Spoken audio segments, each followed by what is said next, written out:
Hey, it's Bree here, the registered nurse and certified health coach of HippieDippieMom.com. I'm here to help you and your family eliminate as many toxins as possible so that you can experience true health and wellness. So today I have a guest with me. This is my husband, Adam. And yesterday we celebrated our 10-year wedding anniversary. We've been together for a total of 14 years. So I just thought it'd be fun to come on and share a little bit about our health journey and how I feel that us getting healthy together has really helped our relationship as well as everything else, our whole lifestyle. So you want to share just a little bit about your past health issues? I was in my 20s. I had high cholesterol, and they told me it was hereditary. There was nothing I could do about it. Even if I were to change my diet, that I would probably still be on medication for my entire life. So they put me on medication. Uh, I had a little bit of high blood pressure. I never went on medication for that, but they told me I was probably gonna have to start medication for it if I couldn't get it under control. And that was about the time that we started trying to look into changing our lifestyle a little bit. Yeah, I feel like when you got put on medication is when it really hit that we weren't healthy. And being on medication forever just wasn't really acceptable to us. So I've shared a little bit about my past health issues, but I suffered from kind of general things like hair loss and brain fog, fatigue. It took us a year and a half to get pregnant with our daughter, migraines and headaches of all sorts, some depression and anxiety. And, kind of the same thing. I was just told there's nothing you can do about it.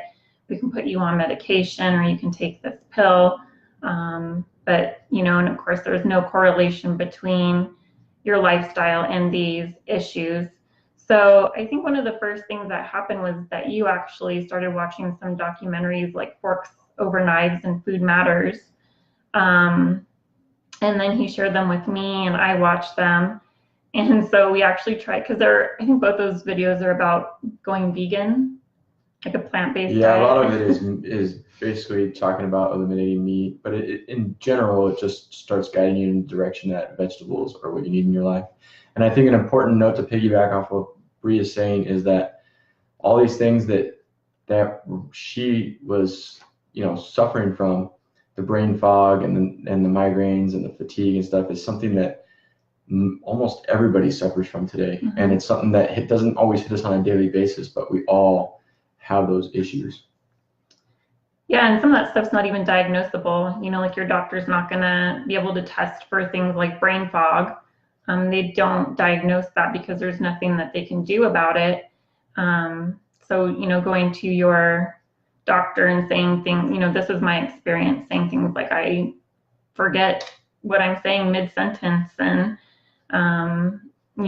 get in bed at the end of the day and don't remember what I did that day or forgetting where I put things or, just wanting to sleep all day.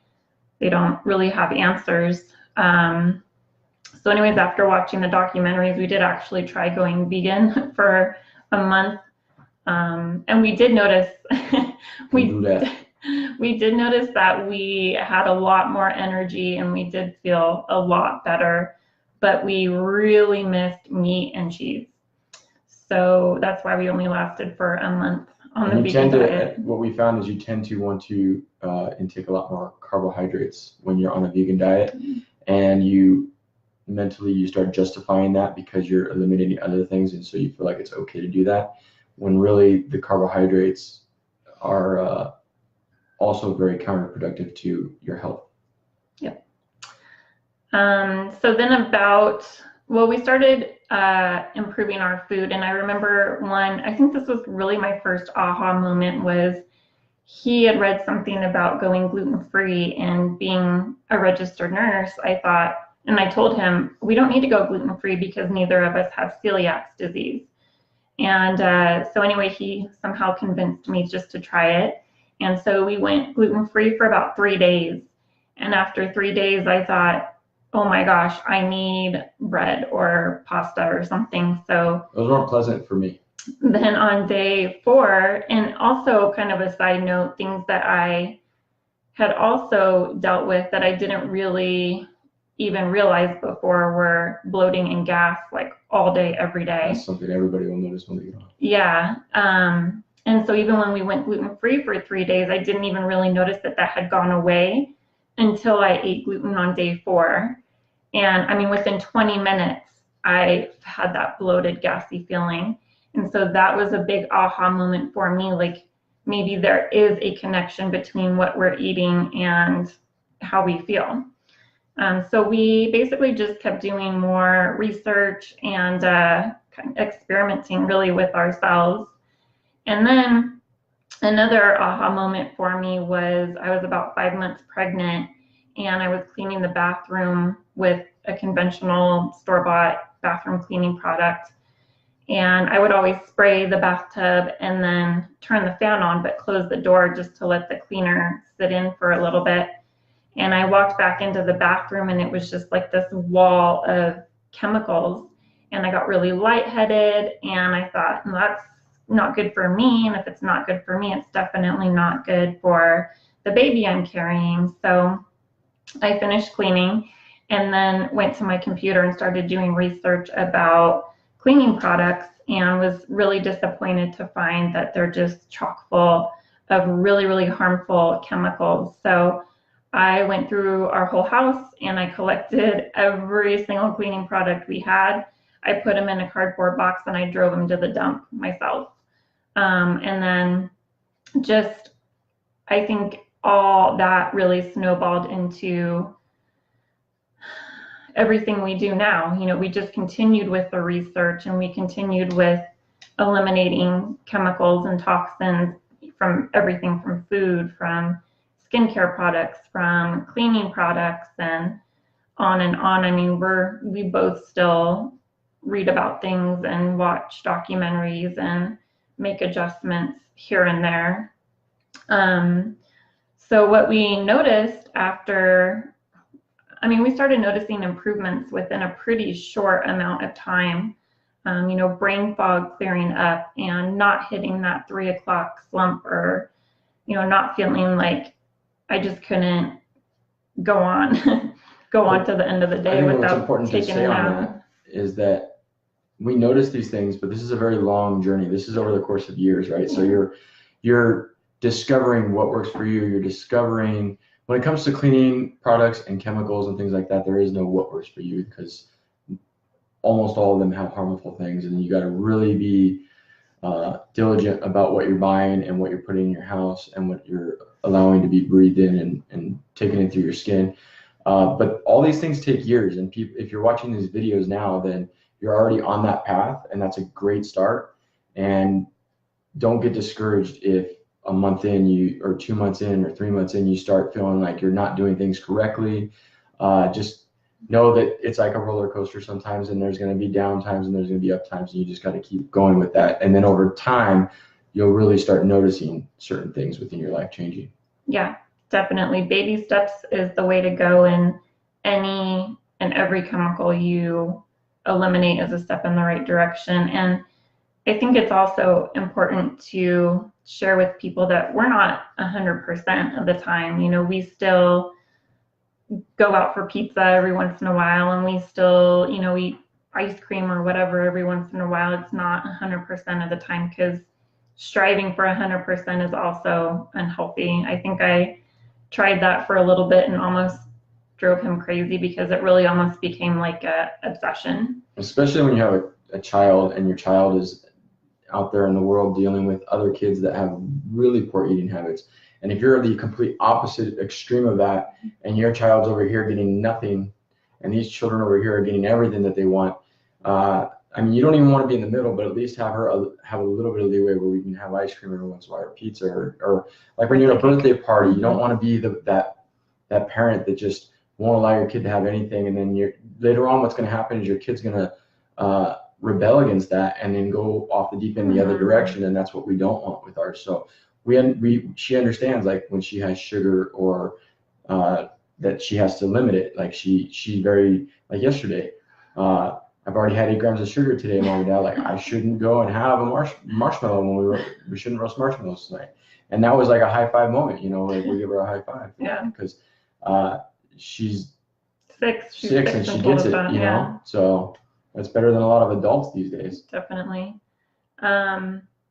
So to continue with the improvements we noticed, he's been off medication for I don't even know how many years now. 6 years.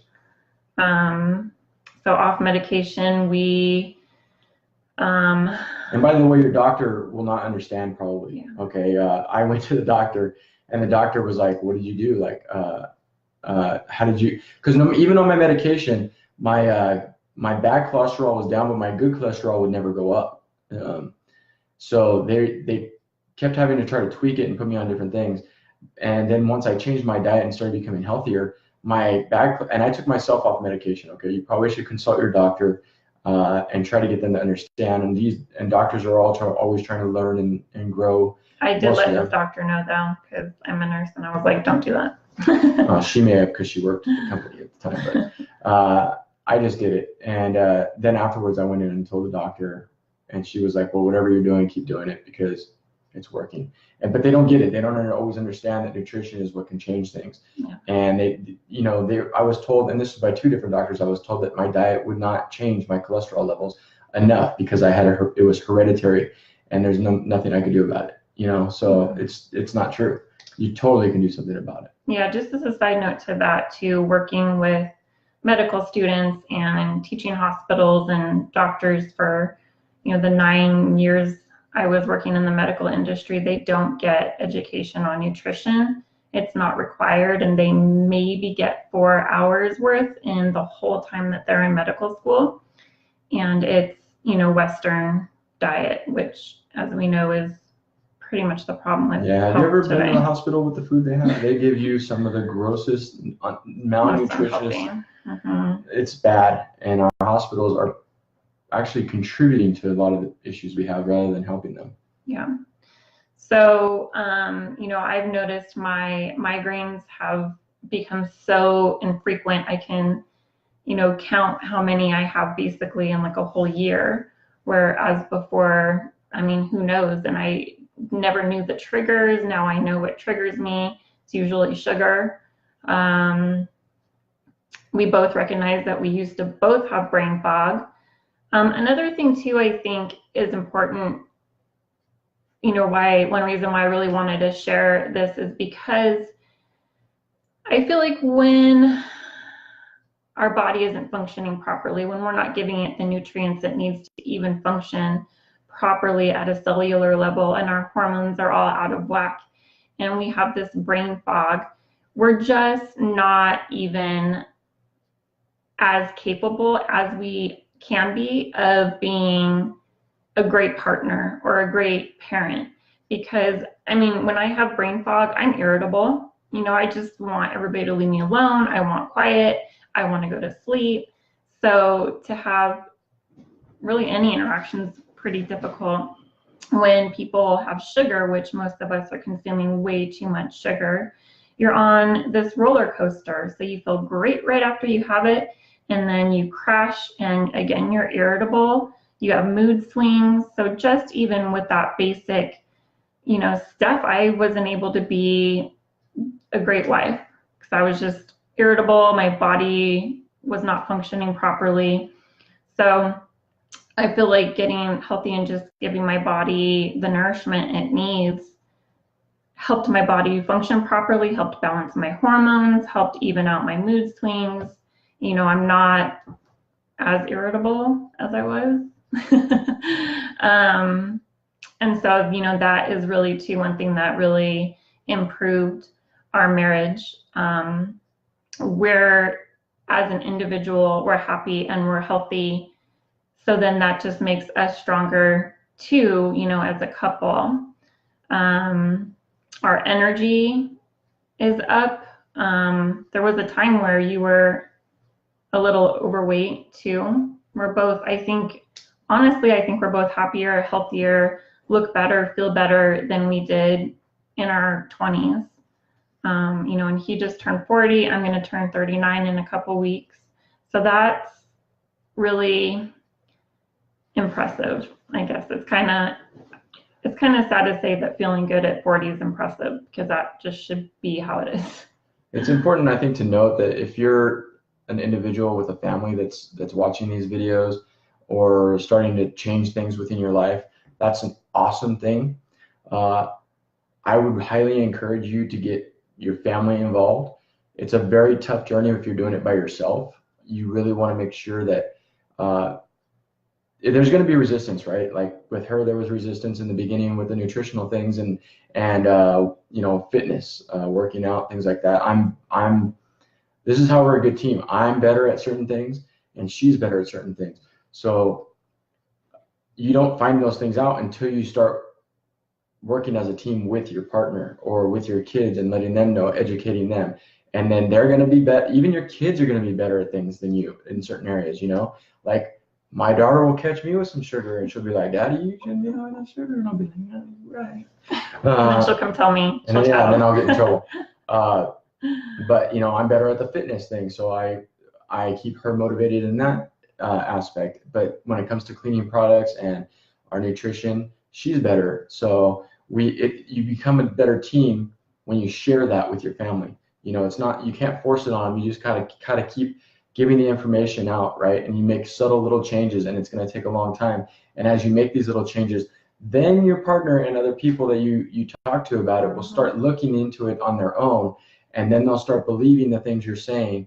And then it's a long path that you have to walk, but things will start to develop, and that teamwork and that partnership will develop, and it'll make you happier as a couple. Your whole house will just be happier and healthier. It's a great feeling in the long run. Yeah, I think that's one thing that we really have to look forward to, is we realize that health is lifelong. It's a journey. It's not a destination. This process is never going to end for us. We're never going to go back to living the way we used to live.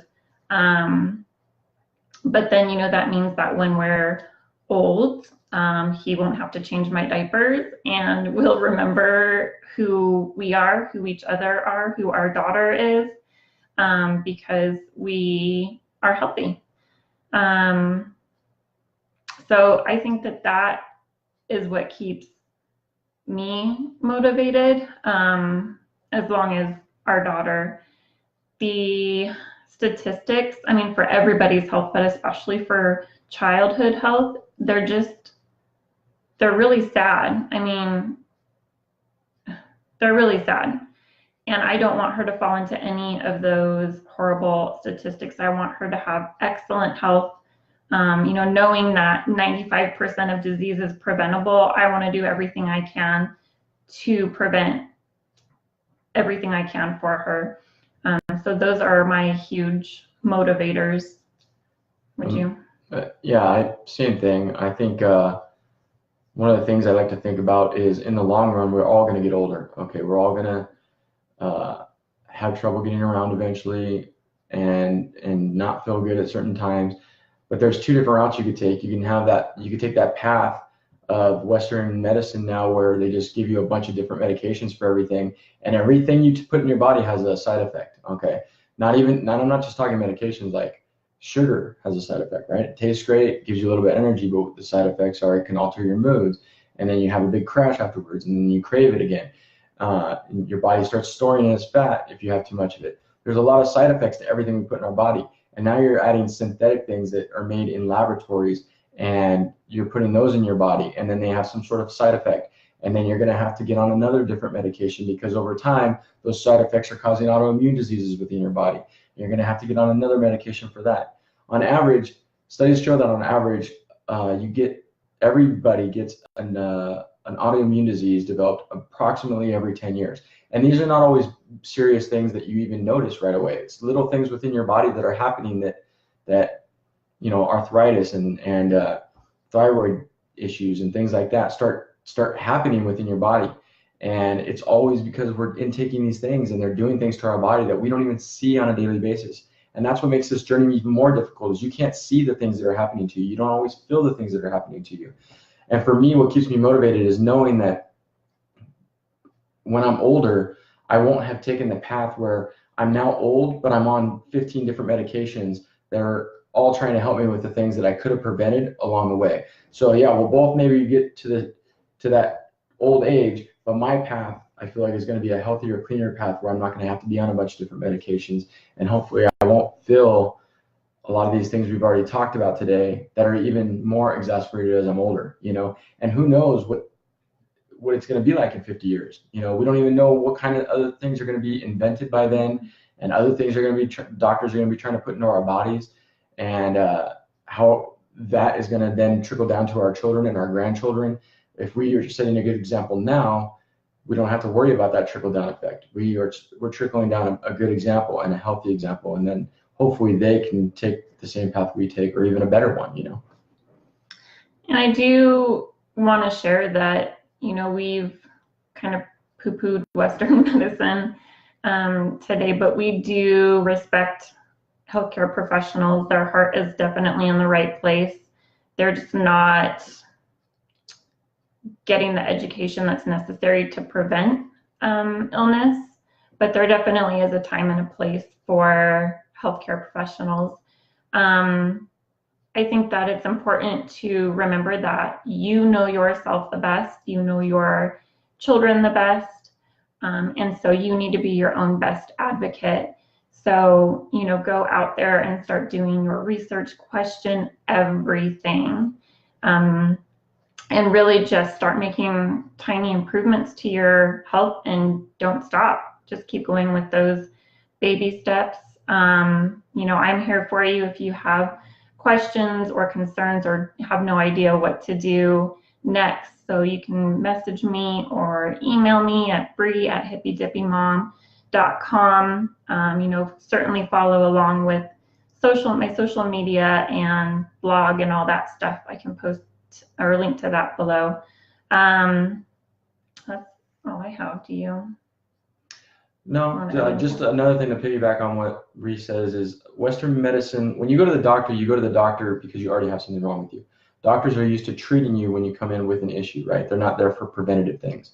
So you do your due diligence, you start learning what you need to know to prevent the things that are going to happen in the future by changing your diet, changing the chemicals that are in your house, getting professionals, educated people to help you, like Brie and other blogs out there that can give you this information that can steer you in the right direction, because you're not going to really get that from going to your doctor, because they're there to treat, and they're overwhelmed, right? There's so many people coming to them constantly. Like, you go to the doctor's office, you sit there for how long before you get seen, even when you have an appointment, right? They're overwhelmed with people that already have issues. You want to try to make it to where you're one of these people that has as few of those issues, so you have to go in there as seldom as possible, you know? Yep. So that's it from us today. Again, we just wanted to share a little bit about how we got healthy together, since we just celebrated our 10-year wedding anniversary yesterday. That's it. Yeah. Give me a message, send me a message if you have questions or need help with anything. So till next time, take care.